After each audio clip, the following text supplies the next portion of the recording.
Hey guys, TheTechOtaku here and welcome back to another video. Today I will give you guys the tour of my computers I have owned. So let's get right into it.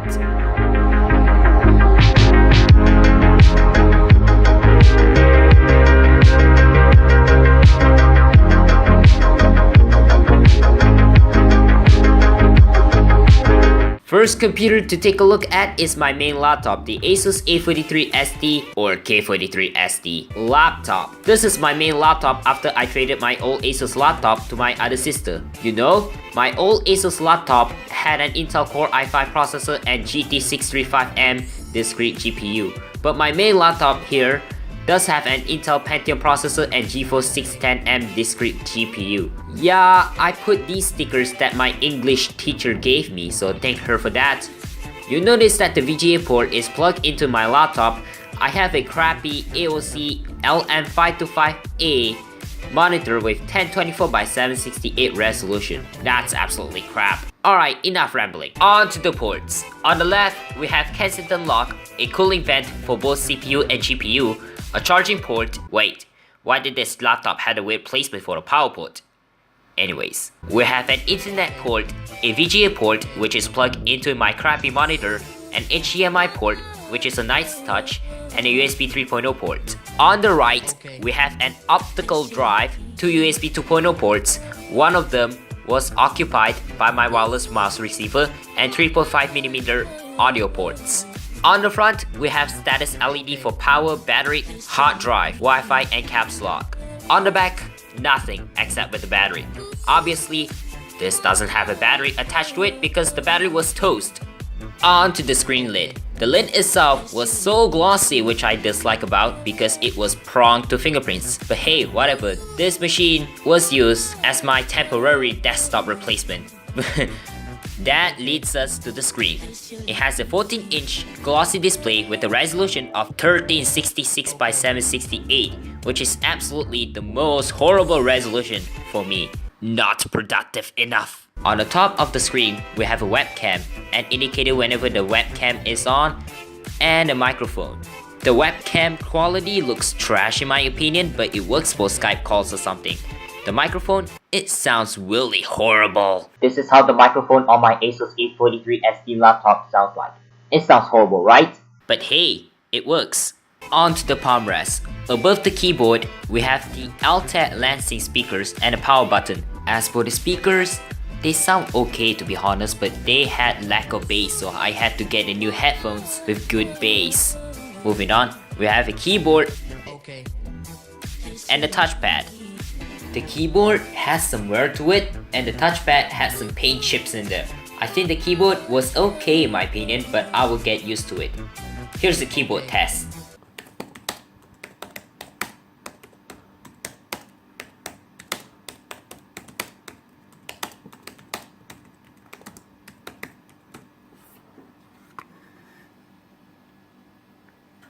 So this laptop is rocking with the Intel Pentium B960 processor, clock at 2.2 GHz, dual core with 2MB of cache, and it doesn't even have virtualization support. That means I can't run 64-bit VMs on this laptop until I upgrade the CPU to Intel Core i3 2350M processor.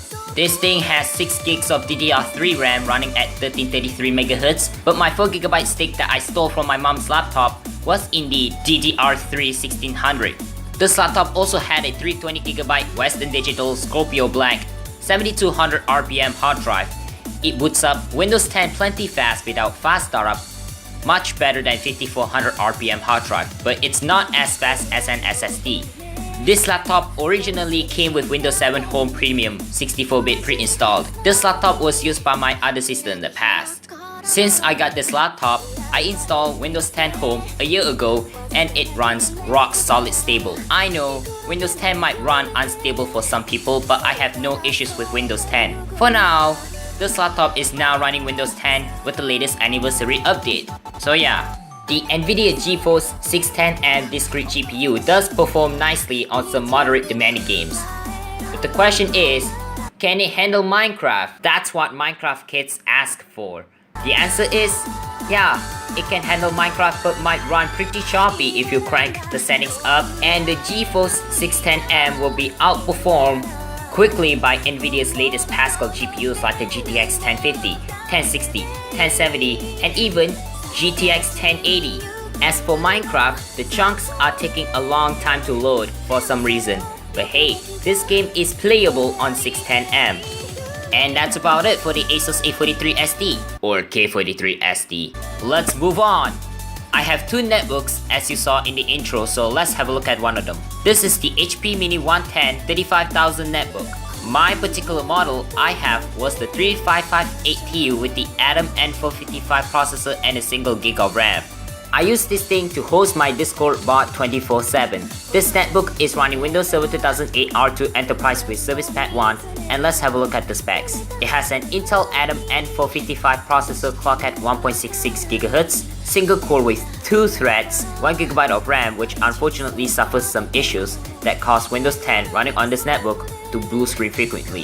It has a 120GB Toshiba hard drive. That's the worst hard drive I have ever used as a boot drive. The battery life on this thing was surprisingly amazing, despite that this thing is a low powered computer. Perfect for a long lasting UPS for my bot hosting server. On to the ports. On the left side we have a charging port, a charging LED, a VGA port, a cooling vent for the Atom chip, a hard drive LED, one USB port, and a 3.5mm headphone microphone combination jack. On the front, it has a front firing speakers. On the right, we have an SD card reader, a power switch, 2 more USB ports, and a Kensington lock. Underneath the cover, you will see that this netbook has the Ethernet port. On the back, we have nothing except for the battery. The glossy lid is prone to fingerprints and it will scratch very easily, like the Jack Black iPhone 7. The screen was a 10.1-inch 1024x600 matte display, which is too low for me, but hey, it has a matte display, but this netbook had a glossy bezel. I felt pissed off by that. On the top of the screen, we have a webcam, an indicator whenever the webcam is on, and a microphone. On the palm rest, we have a keyboard and a touchpad. As you can see, some keys on the keyboard are missing because the membrane switches are literally decaying. I don't know why, but I think ants invaded this netbook. LOL! This netbook does have a large cover that can access literally everything. What you do with this netbook is to remove the battery, push the orange switch, and pull the bottom cover out. Simple. And you will get access to WLAN card, wireless card, a hard drive, a CMOS battery, RAM, and a heatsink for the Intel Atom processor. Oh, there's a Windows COA underneath the cover. This netbook was sitting right next to my desk, by the way. It used to be in my desk, but because of this netbook heating up, I decided to put it down here alongside my generic laptop cooler. Also, I have a stack of my old exercise books for some reason. This netbook is hosting my bot 24/7 while it consumes less power, which is excellent. And yeah, that's about it for my Discord bot hosting server. Upgrades for this thing will be coming eventually. I forgot to mention that I got this netbook back in August 2015.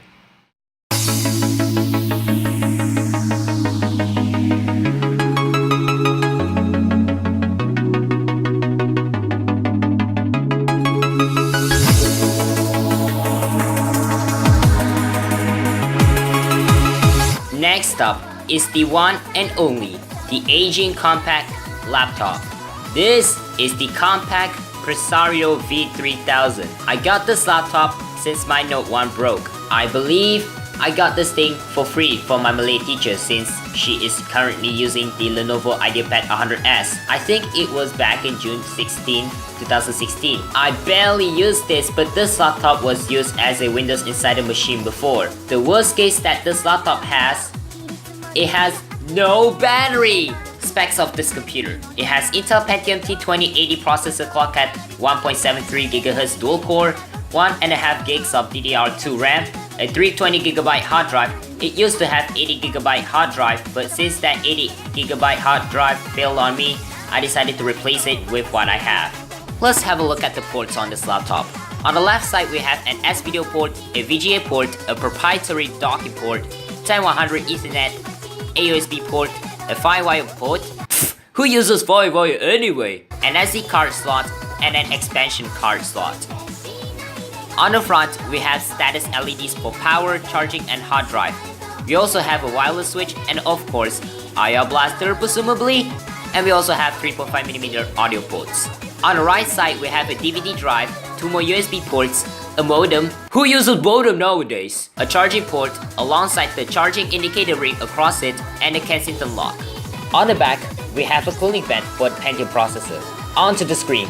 This laptop has a 1280x800 screen. I don't know how big the screen was, so I might look that up. It is a 16:10 aspect ratio screen, but if you try to watch 16:9 videos, there are black bars on the top and bottom because it doesn't fill up the entire screen correctly when you watch in full screen. We have a power button and some media controls for volume and I don't know what the cute thing means. And we have Altec Lancy speakers, which I forgot to mention. They sound much better than my Asus laptop, but it's kinda average, to be honest. The keyboard is surprisingly well, and it is much better than some cheap chiclet keyboards. The touchpad is too small for my liking, but we have an interesting button there to disable touchpad. If you press the button, the touchpad light will become orange and the touchpad has been disabled. When you press the button one more time, the touchpad light will become blue and the touchpad has been enabled. There are another worst case about this laptop. This laptop doesn't have a CMOS battery, so when you unplug the laptop, the time and date will reset in seconds when you plug it in. If you plug the laptop in, it will turn on by itself and the time and date has been resetted. Wait, what? One interesting thing about this laptop is that the cute thing will power the computer on. If you tap the cute thing, it will turn on without touching the power button, which is kind of funny. Wait, what? And it also powers this laptop up from sleep mode. There is nothing much to take a tour of this laptop. This thing is just the boring doable install Windows 10 inside a preview build 14986 and Windows 8.1 Enterprise. So that's about the compact laptop here. Now it's Lenovo netbook's turn. This is the Lenovo IdeaPad S10 III netbook that my relatives bought back in 2011. This netbook is surprisingly light without the battery, and it's smaller than my HP netbook, to my surprise. Alright, let's have a look at the ports.